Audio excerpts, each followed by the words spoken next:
আসলে এখন কাজে আছি, এখান থেকে একটু ফ্রি টাইম বের করে ভাবছি তোমাদের সাথে কথা বলি। তো একটু পরে কাজ শেষ হয়ে যাবে, বাসায় চলে যাব। এখন অলরেডি বুঝতে পারছো যে অবস্থা খুবই খারাপ, খুবই টায়ার্ড। আসলে কাজ থেকে বের হয়েছি, এখন যাচ্ছি বাসাতে। আর বাসাতে গিয়ে হচ্ছে রান্না করব।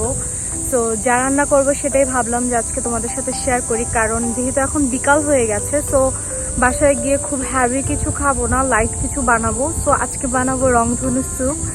কেন আমি রংধনু নামটা দিয়েছি সেটা হয়তো স্যুপটা দেখলেই তোমরা বুঝতে পারবে। সো স্কিপ করো না, দেখতে থাকো, আশা করি তোমাদের কাছে ভালো লাগবে।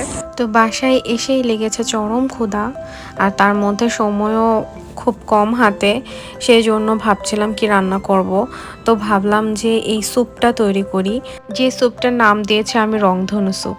অ্যাকচুয়ালি রংধনু দেওয়ার কারণ হচ্ছে এটা খুবই কালারফুল থাকে, এবং তোমরা এটাকে ভেজিটেবল স্যুপ বললেও বলতে পারো, তবে এই নামটা আমার কাছে পার্সোনালি পছন্দ হয়েছে দেখে আমি দিয়েছি।